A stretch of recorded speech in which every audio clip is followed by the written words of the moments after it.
Alright y'all, welcome back to the channel and to some more turkey patterning. And today we've got another combination that one of you guys requested to see because it's one that you run and you said you get good results from it and that I need to test it. So I brought it out here today and we're going to find out what it can really do. So as for the shell we've got out here today, I brought out some of the Winchester Longbeard XR shells. These are the 12 gauge, 3 inch, 1 7/8 ounce payload of number 5 shot going about 1050 feet per second. So we know these should be some pretty good performing shells, but how well can they do through today's setup anyway? And as for that setup, I brought out the Remington 1187 here, but with this choke. This is a Primos Tight Wad. It's a 660 constriction turkey choke, and it is yet another budget choke. I think these are $23 to $26, somewhere in there, depending on what threads you get. And from our testing so far, they've done pretty decently. So can the Tight Wad do well with the Longbeard 5s? In theory, they should work out pretty well together. So I definitely have some decently high hopes that we can see some pretty good looking results today. But as for today's test, everything is the same as usual. Turkey target is set up at 40 yards. I've also got the chronograph so we can get our velocity out of these shells. So we'll get you guys a view of the target. We'll take the shot, look at the chrono, and then go down and look at our results. I definitely have some decently high hopes for this combination in general, but for the person that requested it, they said they had some really good results from it as well. So we definitely should see a pretty good looking pattern. But let's go over here and take the shot and just see what kind of results they actually do give us.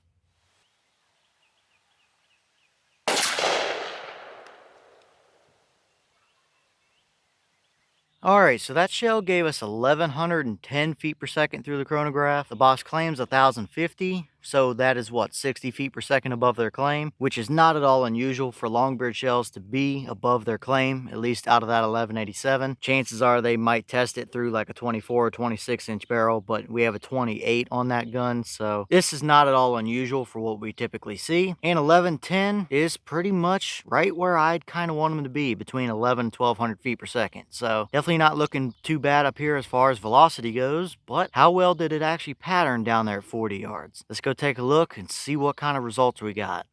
Alright, now we're down here at our 40-yard paper, and this is what we got. And yeah, that is nothing short of devastation. That is a wall hanger of a turkey paper, I'd say. Clearly, we absolutely have a dead bird here. There's no question about it. I mean, when you have 15 through the brain there and a good handful more down the spine, he's not going anywhere. And as you can see, there really wasn't much for me to mark outside of that turkey paper. That is easily 95+% of the shot on the actual turkey paper. So absolutely a tight, hot looking pattern, no doubt about it. Now outside of that, we do see a couple of flyers around the edges. There's a couple up there off the top and down to the right. There's one way down there in the bottom right corner, and a couple more sporadically placed around here. So we do have a good handful of flyers, but for a longbeard 5 like this, that is not really unusual. We typically do see a handful of flyers around the edges with a pattern like this, so I'm not too surprised there. But really, when you have a core that looks like that, I don't think we have a whole lot to argue with as far as flyers go. I mean, it kind of speaks for itself. There's not really much to say about that. Yeah, sure, we might be able to nitpick and say, oh, there's a tiny little golf ball void over there, or a tiny little void up there in the top right, or something like that. But clearly, I don't think that would make much of a difference here. So for the guy who suggested that we should run the Longbeard 1 7/8 5s to that tight wad choke, yeah, you were correct in saying that you had some good results there. There's no question about that. I wouldn't be scared to hunt with that pattern in the slightest, but I will say, if you got a bird in close at 15-20 yards or something, you better hope you're on him, because you will be shooting a baseball size pattern at him. There's no question about that. And with being lead 5s, that's a 50-yard pattern all day long, maybe even 55-yard. I think you would run out of energy with the pellets before you would run out of pattern. So without question, this is a very good looking pattern here, and I'd say that is absolutely a killer combination. Can't really argue with those kind of results. And for being a $25 box of lead shells with a $25-ish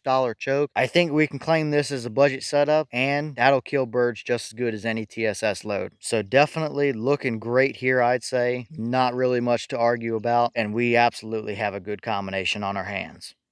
Okay, and here's the wad from that shell, and typical Longbeard wad, nothing really too special about it. It isn't perfect, it is a little bit banged and twisted up, but that is a ported choke, so it's not completely surprising. You can definitely tell it went through a ported choke just by the way the edges are kind of scraped up here, but there's no rips or tears in it. There might be one or two tiny little pinholes up at the edges here, but definitely nothing I'm worried about. There's nothing down in there except a little bit of the buffer material. So for a Longbeard wad going through a 660 ported choke, very typical stuff here. Nothing too special to see, that's for sure. Everything looks just fine in my book. All right, y'all. Well, what did you think about that pattern right there? There's not really much to argue about with those kind of results. A lead 5 at 40 yards with that kind of a pattern, it's absolutely going to crush a bird all day long. So we absolutely have a deadly turkey pattern here. And I'd say that the Longbeard 5s through that tight wad absolutely worked out for us. But as always, let me know your thoughts about it in the comments. Is that about what you expected, or were you a little bit surprised? Have you tested this combination or use it or hunt with it? And if so, what kind of results have you seen out of it? And is there another shell or choke combination that you want to see us try with these Longbeard 5s or the Tightwad 660? Let me know all that down in the comments. But as for today's results, I think they can speak for themselves. That's a budget combination that if you put together the price of the shells and the choke, you're cheaper than a lot of TSS loads still. And that would clearly take a bird just as good as any TSS load out to 40 or 50 yards any day of the week. That just goes to show that you don't necessarily need the fanciest or most expensive gear to get great patterns. You just got to test and find out what your setup actually likes. But with that being said, I've got some more testing to get done for you guys, so I'm going to get back to it. As always, we have the channel Instagram as well as the mailbox where you can send stuff if you'd like. All that information will be in the description if you're interested in it, but I'm going to get back to it, so I'll see y'all in the next one.